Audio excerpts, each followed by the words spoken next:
Welcome to Naresh academy. Union Public Service Commission మరియు Andhra Pradesh Public Service Commission group 1 and group 2 సంబంధించి October 25, 2023 తేదీ సంబంధించి practice questions. Question number 1. దౌత్య సంబంధాలపై వియన్నా సమావేశం. దీనికి సంబంధించి క్రింది ప్రకటనలను పరిగణించండి. 1961లో ఆస్ట్రియాలోని వియన్నాలో జరిగిన United nations conference on diplomatic intercourse మరియు ఇమ్యూనిటీస్ సందర్భంగా ఆమోదించబడింది.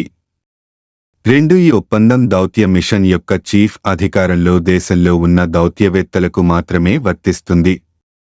3. దౌత్యవేత్తగా పనిచేస్తున్న ఏ వ్యక్తినైనా నిర్బంధించడం లేదా అరెస్టు చేయడం సాధ్యం కాదు. పైన ఇచ్చిన స్టేట్మెంట్లలో ఎన్ని తప్పులు ఉన్నాయి?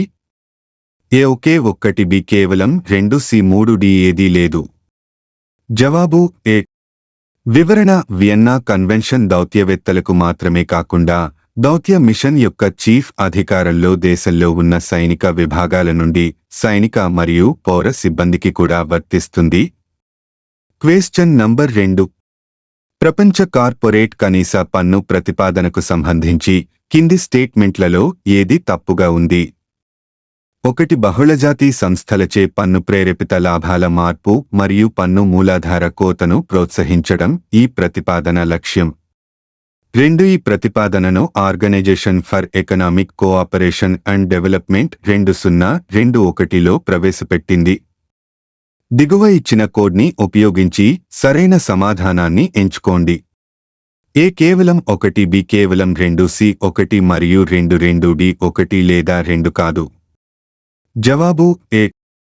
వివరణ: స్టేట్మెంట్ 1 తప్పుగా ఉంది ఎందుకంటే బహుళజాతి సంస్థలచే పన్ను ప్రేరేపిత లాభాల మార్పు మరియు పన్ను మూలాధార కోతను నిరుత్సాహపరిచేందుకు ఈ ప్రతిపాదన రూపొందించబడింది. Question number 3. అంటార్కిటిక్ క్రిల్కు సంబంధించి కింది ప్రకటనలను పరిగణించండి. 1. అంటార్కిటిక్ క్రిల్ అంటార్కిటికా చుట్టుపక్కల ఉన్న నీటిలో కనిపించే చిన్న రొయ్యల లాంటి సముద్ర క్రస్టేసియన్లు.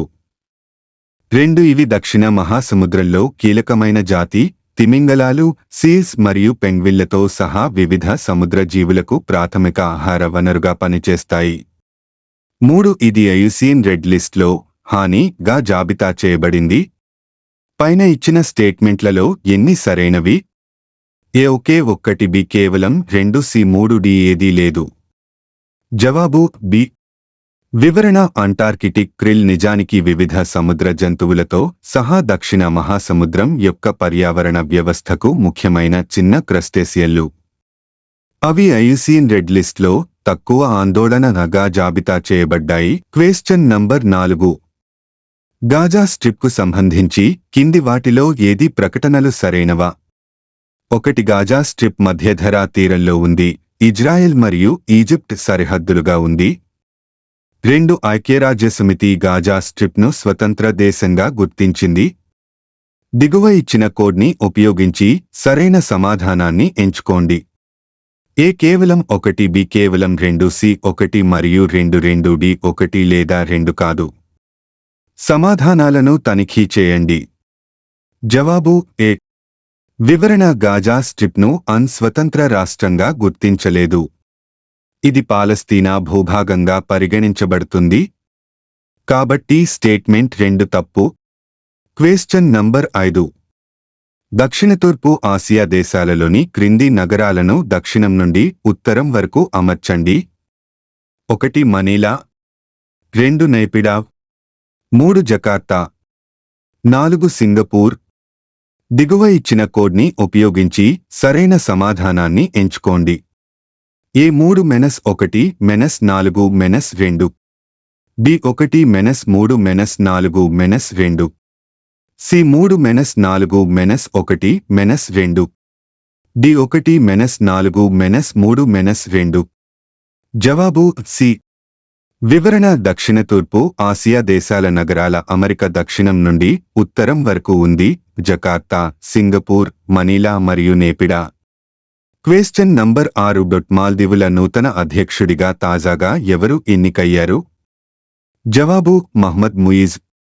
వివరణ పీపుల్స్ నేషనల్ కాంగ్రెస్ పార్టీకి చెందిన ఈయన ప్రస్తుత అధ్యక్షుడు ఇబ్రహీం మహ్మద్ సోలెహ్పై విజయ సాధించారు. సెప్టెంబరులో జరిగిన మొదటి రౌండ్ పోలింగ్లో ఇద్దరిలో ఎవరికీ 50% పైగా ఓట్లు దక్కలేదు. దీంతో రెండో రౌండ్ పోలింగ్ నిర్వహించారు. రెండో రౌండ్లో ఈయన 53% ఓట్లతో అధ్యక్షుడిగా ఎన్నికయ్యారు. Question number 7. ఏ రాష్ట్రంలో జాతీయ పసుపు బోర్డు ఏర్పాటు చేసేందుకు తాజాగా కేంద్ర కేబినెట్ ఆమోదం తెలిపింది? జవాబు తెలంగాణ. వివరణ ప్రపంచంలో అతిపెద్ద పసుపు ఉత్పత్తిదారు, వినియోగదారు, ఎగుమతిదారు మన దేశమే. ప్రపంచ పసుపు వాణిజ్యంలో భారత్ వాటా 62% పైగా ఉంది. మన దేశంలో రైతులు 30 రకాల పసుపును 20 రాష్ట్రాల్లో సాగు చేస్తున్నారు. ఎక్కువగా మహారాష్ట్ర, తెలంగాణ, కర్ణాటక, తమిళనాడు 00 రాష్ట్రాల్లో ఇది పండుతోంది. పసుపు సాగులో మహారాష్ట్ర, తెలంగాణలు వరుసగా తొలి 2 స్థానాల్లో ఉన్నాయి. భారత్ నుంచి పసుపు ఎగుమతులు 2030 నాటికి సుమారు రూ.8330 కోట్లకు చేరతాయని అంచనా. పసుపు దుంపల్లో కర్క్యూమిన్ అనే పదార్థం ఉండటం వల్ల అవి బంగారు వర్ణంలో ఉంటాయి. అంతర్జాతీయ విపణిలో అత్యంత గిరాకీ ఉన్న ఈ తరహా పసుపు తెలంగాణలో ఉత్పత్తి అవుతోంది. Question number 8. ప్రపంచ మానసిక ఆరోగ్య దినోత్సవాన్ని ఏ రోజున నిర్వహిస్తారు? జవాబు అక్టోబరు 10. వివరణ 2023 ప్రపంచ మానసిక ఆరోగ్య దినోత్సవాన్ని mental health is a universal human right అనే థీమ్తో నిర్వహించారు. ప్రపంచ ఆరోగ్య సంస్థ గణాంకాల ప్రకారం ప్రతి 8 మందిలో ఒకరు మానసిక సమస్యలతో బాధపడుతున్నారు. మానసిక సమస్యలతో బాధపడేవారి కోసం కేంద్రం ఏర్పాటు చేసిన టోలీ నంబర్లు 14416 1-800-891-4416. Question number 9. 1990 బ్యాచ్కు చెందిన Indian railway traffic service IRT అధికారి ఎవరు? Indian railway catering and tourism corporation IRCTC chairman మరియు మేనేజింగ్ డైరెక్టర్ సిఎండి గా నియమితులయ్యారు. జవాబు సంజయ్ కుమార్ జైన్. వివరణ శోధనకం యొక్క సిఫార్సు తర్వాత ఎంపిక కమిటీ అతని నియామకం. ఈ పోస్ట్ ఆమోదించబడింది. మహేంద్ర ప్రతాప్ మాల్ పదవీ విరమణ తర్వాత జనవరి 2021 నుండి సిఎండి పదవి ఖాళీగా ఉంది. Question number 10. భారత పురుషుల క్రికెట్ జట్టు ఓపెనర్ న్యూజిలాండ్తో జరిగిన ప్రపంచ కప్ మ్యాచ్లో ఎవరు వన్డే ఇంటర్నేషనల్ ODI లో అత్యంత వేగంగా 2000 పరుగులు చేసిన ఆటగాడిగా నిలిచాడు? జవాబు శుభ్మాన్ గిల్. వివరణ కేవలం 38 ఇన్నింగ్స్లోనే ఈ రికార్డు సృష్టించాడు. 2000 వన్డే పరుగులు చేయడానికి 40 ఇన్నింగ్స్లు అవసరమయ్యే దక్షిణాఫ్రికా ఆటగాడు హసీం ఆమ్లా పేరిట ఉన్న గత రికార్డును అతను బద్దలు కొట్టాడు. ప్లీజ్ లైక్, షేర్, కామెంట్ చేయండి మరియు subscribe my YouTube channel @Naresh academy 5509. Thank you one and all.